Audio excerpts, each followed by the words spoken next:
You're Teresa, right? Yes. Okay.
Yeah.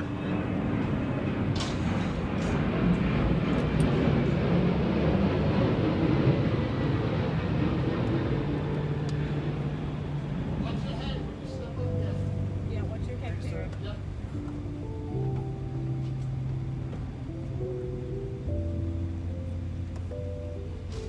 Did you guys go on a cruise ship? Yes, we did. Which one? Carnival Horizon. Oh, that's the one that had a problem with the, did you have a problem with the facial recognition software getting off? This morning, or yesterday Yes, morning. yesterday? Yes. Yeah. Oh my gosh, Yeah. I've been doing this a long time and I've never seen 3,000 people outside waiting to get on the ship. Crazy.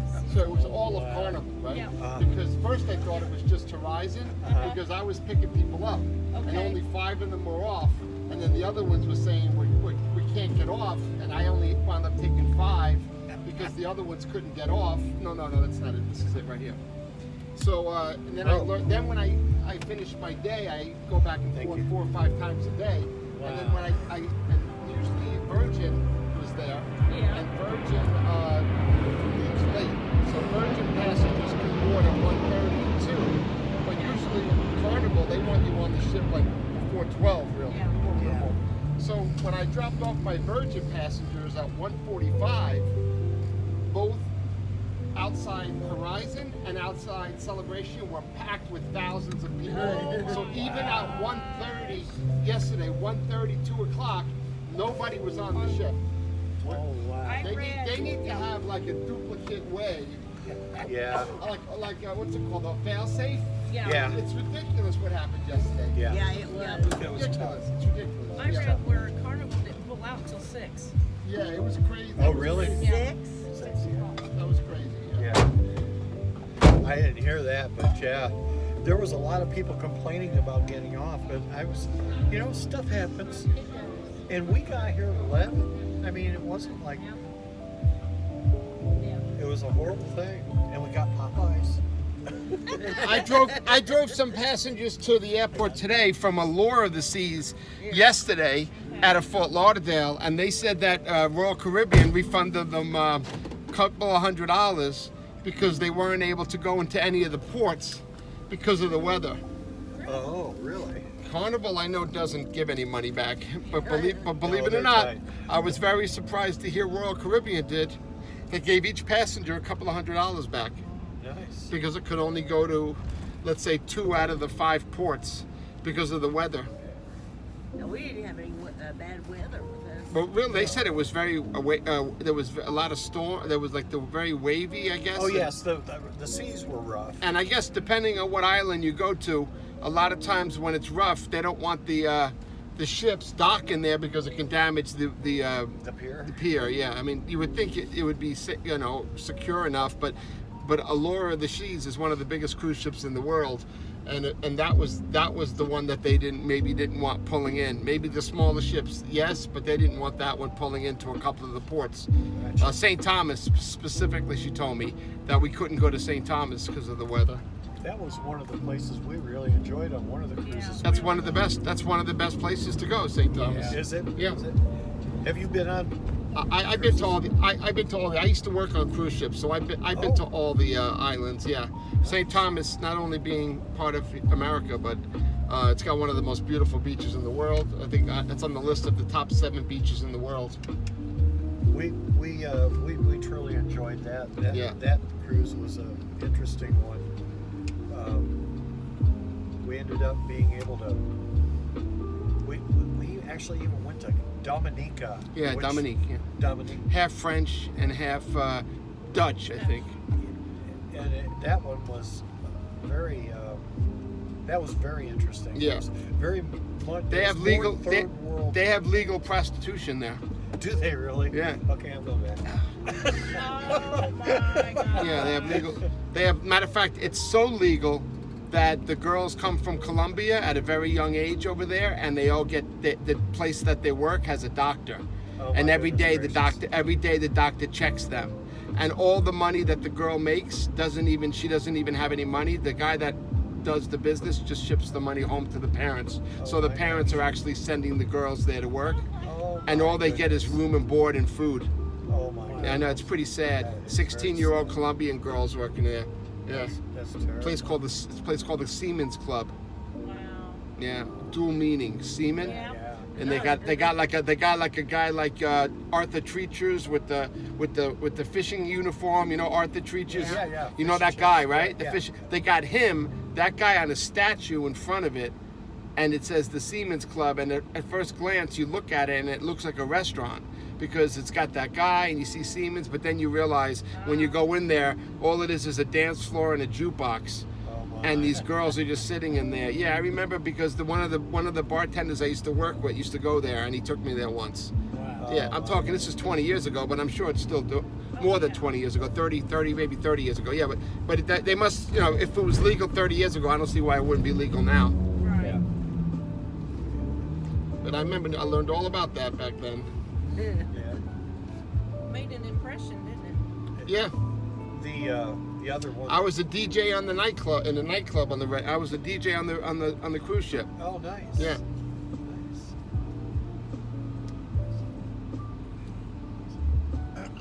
I worked for Costa and Chandris. I don't even think they're still around anymore. Costa is. Costa's around still? Yeah, but not U.S., not this area. Oh, They Costa Cruises. That's the one that had the shipwreck off of Italy. yeah, Concordia. Exactly. Yeah. But they're. I worked for the Costa Riviera and the Costa Daphne, Uh-huh. and I worked for the Chandris Britannis and Chandris Galileo. The Chandris was Greek and the Costa was Italians. Yeah. I got hired out of New York as a teenager. Wow. Yeah, a guy recruited me out of the YMCA. Gay guy, a gay guy. Gay guy. Sweet. Gay guy saw me working out and says, "Hey man, how come you're not in school?" I said, "Who are you, a truant officer?" And he says, "No, but I see you working out. Are you a fitness instructor?" I said, "No." He goes, "Well, you look like one." And he says, my name is Gino Botticelli. I work for Ship Services International out of Manhattan. We have a ship right now that we need a fitness instructor. Would you like to go work on a cruise ship? I said, "Yeah, I would like to work on a cruise ship. That's awesome. And he told me, go grab a camera, a Polaroid camera, have your buddy or someone in the gym take a picture of you working out in all the machines, and on the bottom of the picture, write down with a magic marker the name of the machine and what that machine does for you, and get a folder and staple it to the folder, put your resume in there, and bring it to this address tomorrow. Tomorrow. Yeah. Oh. And so I met him on a Tuesday. I wound up getting him that thing on a Wednesday, and then I think Thursday or Friday, I was on a helicopter from Battery City, Battery Park, which is like Wall Street area, Manhattan. I was living in Brooklyn at the time, and the helicopter took me to Puerto Rico, and then in Puerto Rico I got on the ship, and I was on the ship for 6 months, and then they promoted me to stage manager, which is the guy that does the lights and the sound for the shows. Yeah. And then after that I became a DJ for the next 6 months, and then after that I became assistant cruise director. Nice. So, but since you're not allowed to stay on the same ship because you only have a 6-month contract, because they don't want to burn you out. You're supposed to do 6 months on, and then they give you half salary, 6 months off. So what my agent did, which that guy became my agent, he took money out of my check every week. He put me on one ship for 6 months, and then in another company the next 6 months. And I wasn't supposed to say, nobody was supposed to know, because you're only supposed to work for one company at a time, and you're only supposed to work 6 months at a time. Yep. So yeah, I did that for I did it for 4 years. Sweet. Yeah, many years ago, 30 years ago, really. Sounds fun. It was fun.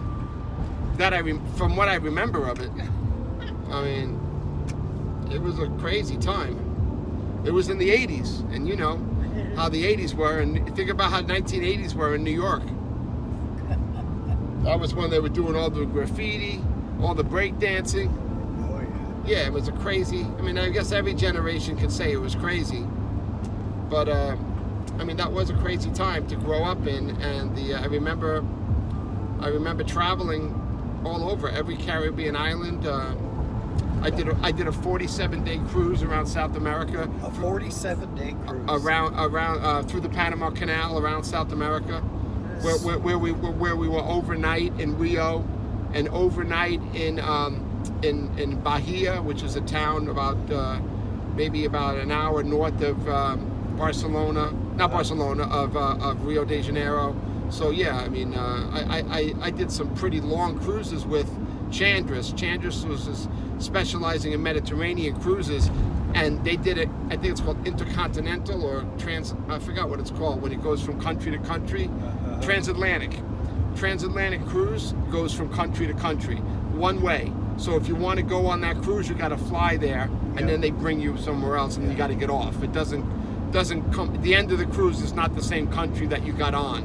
That's what a transatlantic. So it would leave out of New York, and it would end up in Rome, or end up in Greece, or end up in Spain. Yeah. And I did that a couple of times too. That's pretty cool. Yeah, it was very cool. So what made you stop? I got fired. Oh no. Go ahead, you can ask. Okay. Why did you get fired? Well, there are some rules, even though it was pretty laxed. There was one rule that was very seriously enforced, and that rule was that you were not allowed in a passenger's cabin. Oh my. The passengers were allowed in your cabin, but you weren't allowed in the passenger's cabin. So when I got on one of the ships, I became the boyfriend of one of the dancers on the ship, and she was the main dancer, the head dancer, and she was dating the printer until she met me. And the printer is the guy that works printing up everything. He wears the blue overalls. He's usually got ink on his hands. They probably don't have that position anymore. Because now it's all done by computers. But back in the 80s, they had the regular press. Remember the press? Yeah. And they'd stick the paper underneath your door. They don't do that anymore either. Yeah. But at 4 in the morning, every passenger would get the itinerary underneath their door. So when you wake up and you pick up the paper, Yeah. it said 5 a.m. a deck walk, right? Uh-huh. All the way to midnight. It would tell you what was going on. So the printer was the one that did that, right? So she was dating the printer. I came on the ship. She broke up with him, started dating me. And at the time, I was a DJ. And the dancer, his name was Sally, had to go to bed early because she used to do aerobics at 5 a.m. with everybody. You know, the dancers all have double, triple jobs. They don't just dance. They do stuff during the day, too, Okay. with the passengers. So she was going to sleep early, but I was the DJ, so I'm like the last. Out of all the staff members, I would be up the latest. Me and the bartenders, literally. There'd be no manager. At 1:30 in the morning, the manager went to bed. It would be just me and the bartenders are literally the only staff members up that late. And then eventually we close the music and we wait there until everybody leaves and then we go to sleep. Well, there was plenty of times that I would hook up with some of the girls that were left over in the nightclub and go in their hotel and go in their cabins.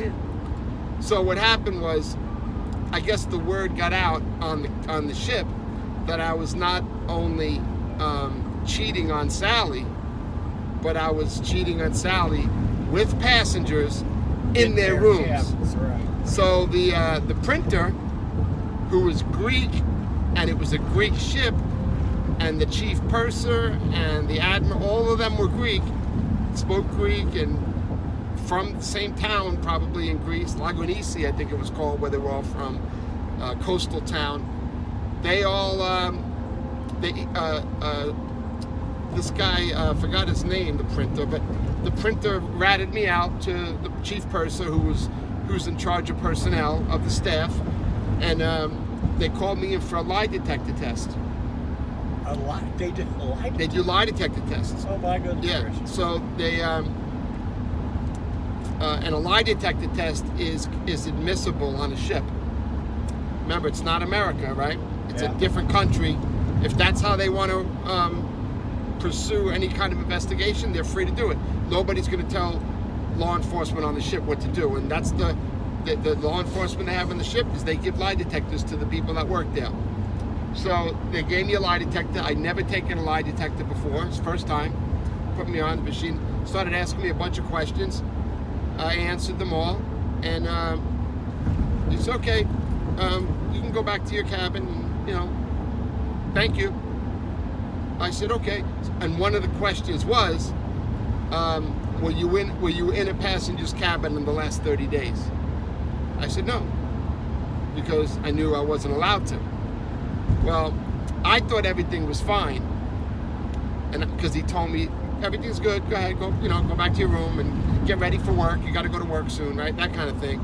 Well, when I got off the ship in Puerto Rico, which was, I guess, one of their home ports that they operated out of, and then I tried to get back on the ship, they had my suitcase and they had my passport and they had a plane ticket, Oh my. and they wouldn't let me back on the ship. So they went in my room. They took everything out of my room, put it in the suitcase that was under the bunk. They were holding my passport, I believe, and they just gave it to me.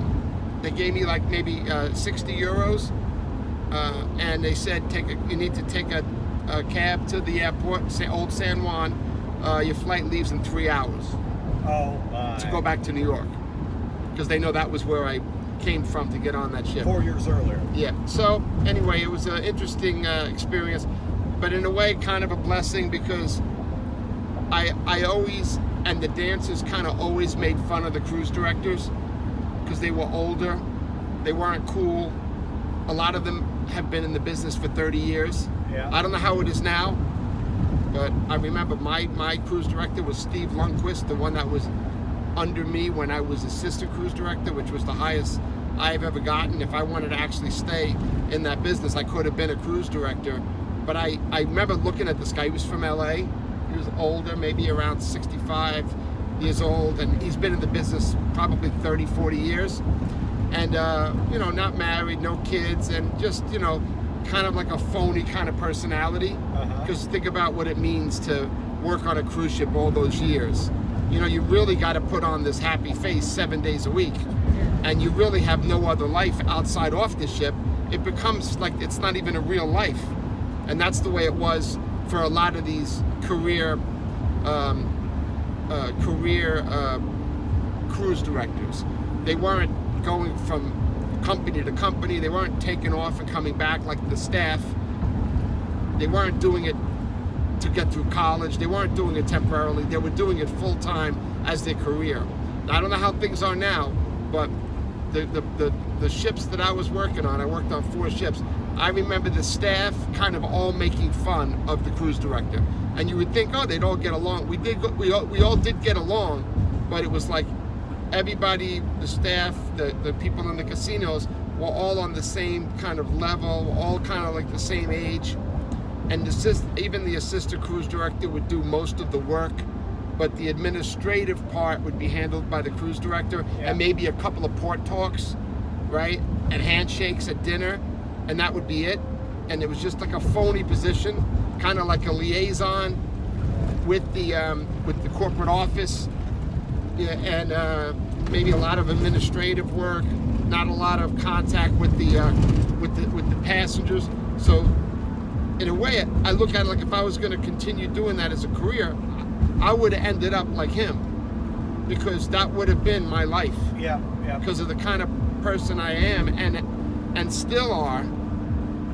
I could have easily been a Steve Lundquist and been 65 years old and been on the cruise ships for 40 years. I could have easily did that, and I'm glad I didn't, because I'd much rather have had the 20, 30 years that I've had than being on that ship. And you would think, wow, it's great, but, well, not really. I mean, not really. You don't get a chance to buy a house and get real estate and get cars and you know, I can't say travel, because you do travel, but you know, you're only off the ship for 4 hours. You know, how much travel do you do in 4 hours? You know, it's good for tourism. You go to the beach. Maybe you have time to rent a jet ski. Maybe you do. Maybe you don't. Right? Maybe you have time to rent a moped. So it's the same for the staff. They don't get that much time. They get less time than the passengers, because a lot of times they're the last ones off the ship, and then they got to be the first ones on the ship. Yeah. You know, they got to say goodbye to everybody, right? Goodbye, everybody, goodbye. And then you all leave, and then they hurry up and get changed and get off the ship. And if you got to be back at 4, they got to be back at 3. And then they got to welcome you back. They got to change, get ready for when you guys come back on the ship, everything's going again, right? So something to do as soon as you get back on the ship, and that's the staff. That's the DJ, the magician, the band, right? The bartenders, they're all working the moment you hit that ship. Ships, even when you're off the ship, there's activities on the ship. So it depends on your level of status. If you're at a high level, you don't work when the ship's at port. If you're a rookie or you're at a low level, you got to run the barbecue, or you got to be the DJ by the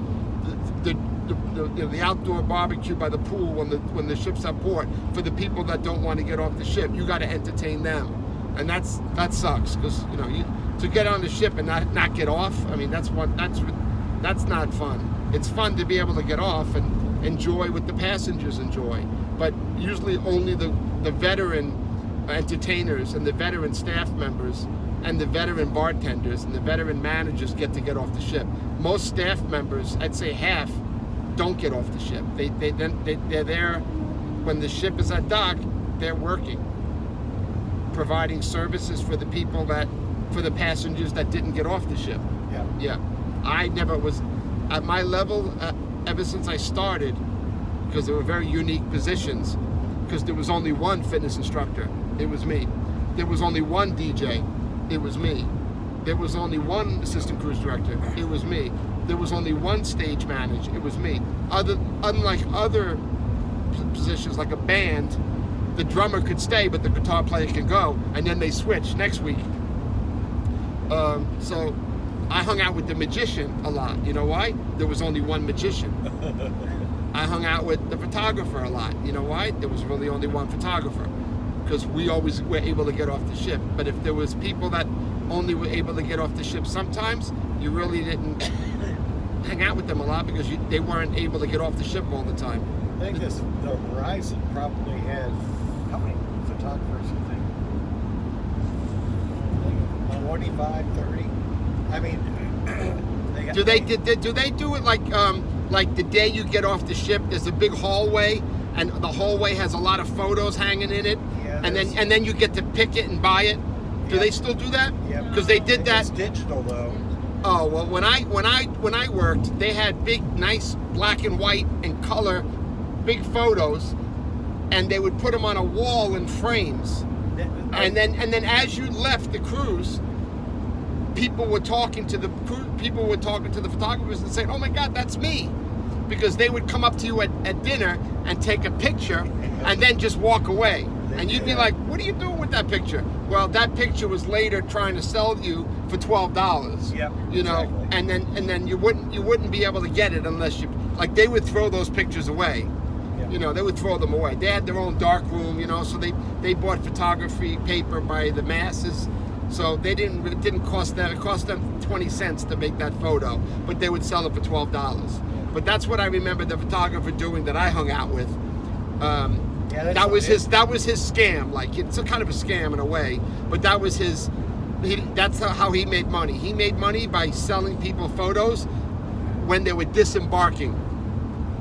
That day, the whole day, he'd put those photos up at night, at midnight. He'd put those photos, and then the first people that wake up, the day that the ship was docking back at the port, everybody would be hovering around that area because nothing has changed except that area. Everything was the same, except all of a sudden, that whole hallway has all photos on it. I'm sure they don't do that anymore because it's all digital.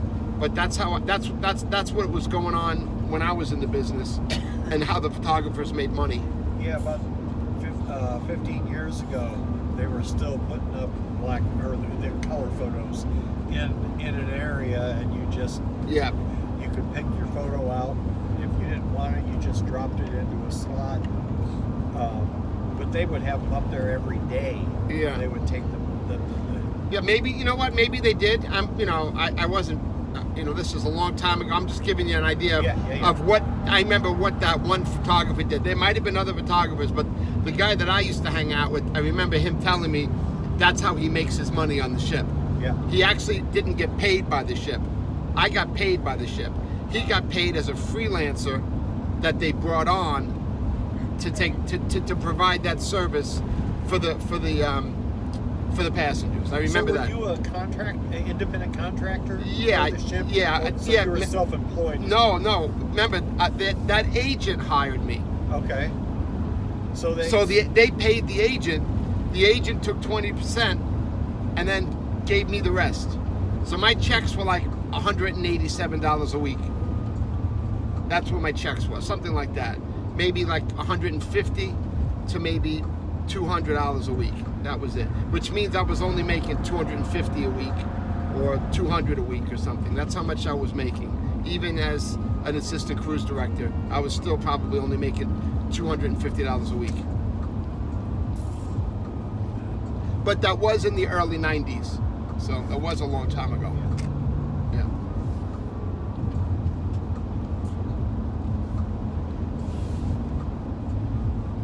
I want to go on the Virgin ship. I hear great things about that ship. I've not heard anything about it. I like how there's no buffets. I know that. No buffet? And there's no kids, and the ship is not built for kids, so there's no. Everything is adult oriented. So I like that. Yeah, I like that the ship. It's not just a gimmick where they're saying no kids, 18 and over. The ship was built for no kids, so it doesn't have a game room. It doesn't have like an ice cream parlor. It's got only adult oriented things to do. I like that. That's interesting. Mm-hmm. And their ships are all the same too, not different. So the same restaurants, the same everything. All their ships are exactly the same. Who's that guy that owns the Virgin? That's Richard Branson. Branson, that's it. Yeah. That's Branson.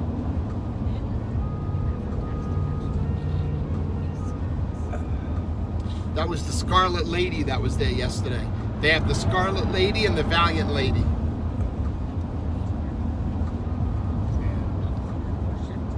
I know, I see it. It's a sweet looking boat. We drove down to Naples one time, nothing but Bentleys and Porsches. Yeah, Just rich part of town. rich, Yeah. rich. Yep, Whoa. rich and dangerous. Yeah. Yeah. The most dangerous highway in America, this highway. This one is? Yeah, I-95. Really? And the most dangerous part of the and the most dangerous corridor is between Palm Beach and Miami. Wow. This corridor that we're on right now. Yeah. Most wrecks. Most wrecks, most fatalities. Yeah. Mostly because of that express lane. Matter of fact, is that express lane closed? I don't see any cars in it. Oh no, here comes the cars now. Yeah, so there's a lot of accidents because of that express lane. People don't understand how to use it, when to get on it, when to get off of it. And they follow their GPS. The GPS tells them to get off at the airport, right? But they're in that lane. Oh my. And what do? Go over the cones. Cones fly up in the air. And they're constantly gluing them down, those cones. Constantly gluing them down. And the GPS doesn't know to tell you. The GPS doesn't say don't go in there. It doesn't say go in there, but it doesn't say don't go in there. So if you're someone that's used to driving in the left lane, you'll just end up in there and you won't be able to get out. Yeah. And you don't know, and it's hard to know. Even I don't know how to know. How do you know where there's an exit on an express lane? I don't think you can even Google it. Because if you're driving in that lane, what information could you possibly gather from your phone that tells you what the exit of the express lane of? I don't know how to. Sometimes when I'm on it up north, if I go to Palm Beach and I'm in that lane, I'm guessing, like I'm trying to look at my thing saying, okay, I got 14 miles. If I get on now, there's got to be an exit before 14 miles. And I'm guessing literally because I don't want to sit in traffic. So I know where the entrances and exits are between a little north of the airport. Yes. Yeah, there's your airport. So the There's little a seaplane going in. yeah, you see a lot of seaplanes. Yeah, well, the ocean is right east of the airport. Yeah, yeah. So I am not really sure about north of Fort Lauderdale, Boca, Palm Beach. I don't even know, and I live here. I don't even know where the exits are to that express lane. So if I don't know, it's very easy for for tourists to get confused throughout the whole express lane. I'm only confused in Boca, north in Palm Beach, but here I do this every day. So.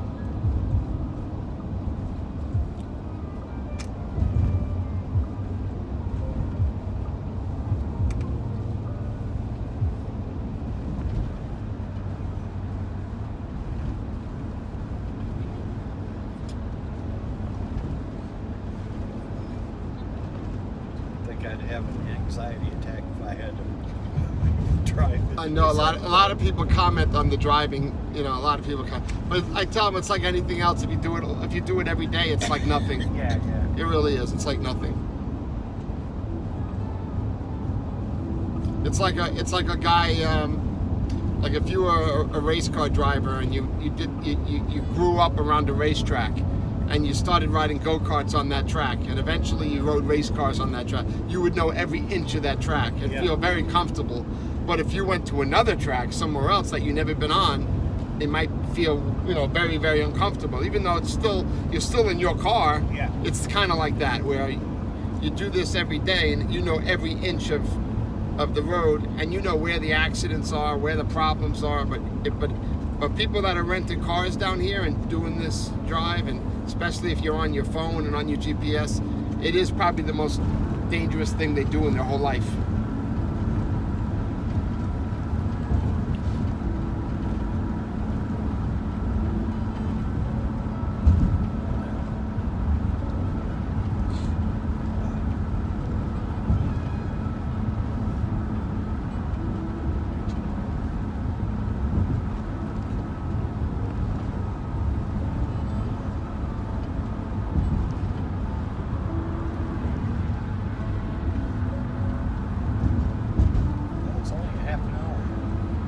There's a ship right there. See, that's Port Everglades. That's a Royal Caribbean ship right there. Oh, yeah, I see it. Yeah. Where? Right there. That looks like a small Royal Caribbean. It's probably Liberty of the Seas. Because right now Oasis of the Seas is there, and Allure of the Seas is there. Those are the two big ones. and the small one is Liberty of the Seas. You can see it now if you look. And that's a Princess ship right there. That's probably Star Princess, and you can also see a Celebrity. So you can see 3 ships. The X is Celebrity, then that S is Princess, and then the smoke one, the one with the smoke was Royal Caribbean. So it's a busy day in Fort Lauderdale too today. If you can see through We there. got on a ship in Fort Lauderdale and went to Alaska. No, we went. No, California. You went to Alaska. We went from Vancouver Yeah, Vancouver. Yeah, to Alaska. yeah. You got to be on the West Coast to go to Alaska.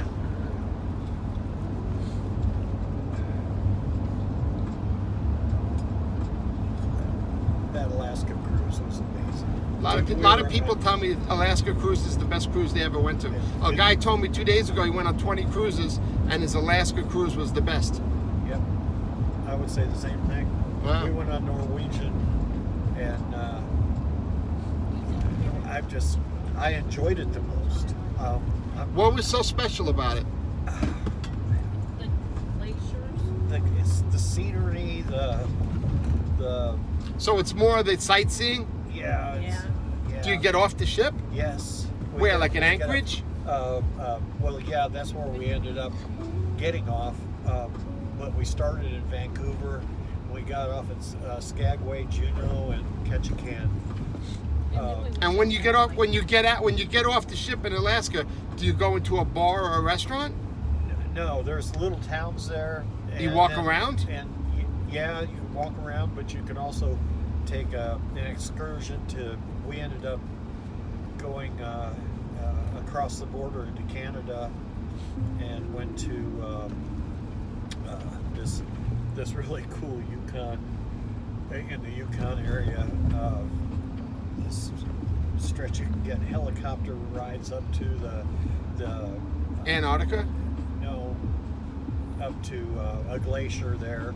It's a lot of sightseeing. In Juneau, we went and saw these fabulous gardens and I think I would like to, being I had so much experience in the places that we were talking about, the Caribbean, East and Western Caribbean. I would love, in South America, I would love to do that Alaska cruise too, because We seen bears. oh yeah, we saw grizzly bears, grizzly bears or polar bears? brown bears, Really? Brown bears, Oh, grizzlies. What airline you going to? or Allegiant. Allegiant's right here, Terminal 1. Okay. I didn't know there was grizzly bears up there. Yeah, we actually, when we got off at it was a cruise plus a tour thing, so we went up to Denali National Park and saw. Oh, we saw more than one grizzly. We saw several caribou and. I think Norwegian would be the one cruise line to go on, right? It was, yeah. That's Norwegian is really a cruise line that probably specializes in the Alaskan cruise. Everybody else is probably just trying to do it like Norwegian. Yeah. I would think Norwegian is the best at that. Yeah.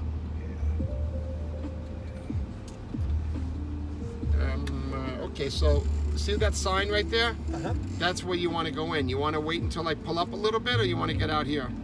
Right, see that sign that says Legion? That's where the door is. Say if we can wait, we got time. All right, I'll wait. Thank you. Yeah, I'm gonna wait for this guy in front of me to leave, and then we'll pull up. Okay. And then if there's nobody in front of him, I'll pull up, keep going. All right. Thank you. Yeah, you're welcome. The older folks need help. Oh look, he's got the scooter in there. That's good. A lot of times you can't put scooters in those vans because you can't put luggage on top of the scooter. Guy was lucky. Except that guy didn't put he didn't put him where there's a ramp. How's the guy going to drive up there with no ramp? He's going to have to go in the street. Or maybe he could fit in there. Because when somebody has a scooter, you really got to let him off where there's a ramp. There's no ramp here, but he should be able to fit in there. Yeah. Oh wait, this guy's gonna move up, and somebody's gonna take the spot. I gotta go. Okay. Gotta go. Oh, this guy's leaving? Go ahead, go, Oh, go, yeah, go, he's go, going. He's going. go. All right, that guy's leaving too. Perfect, perfect. That's Well, it. looky there. Perfect. Look at that.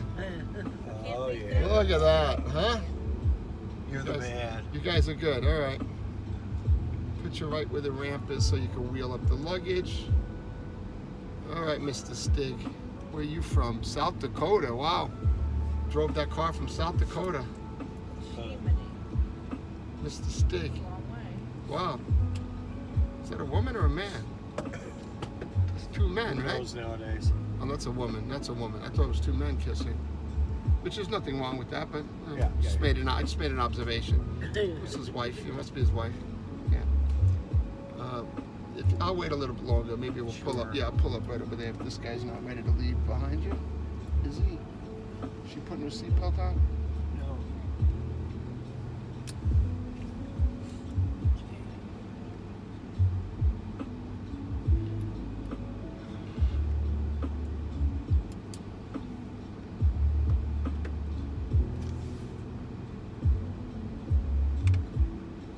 Is she leaving? No, she's not leaving. Okay. Oh, that's perfect. Oh, jeez. Camper, Indiana. That's where we're from. You are? That's where we're going back to. Oh, really? Yeah, these people are from Indiana right here. Just right. All right, I'm going to open the doors and take the seatbelts off. Okay. The sign here says that the driver will open this door. Undo your seatbelt. Just be careful when you get off that you don't hit your head up here. Okay. Okay. Thank you. You're welcome. Take your time.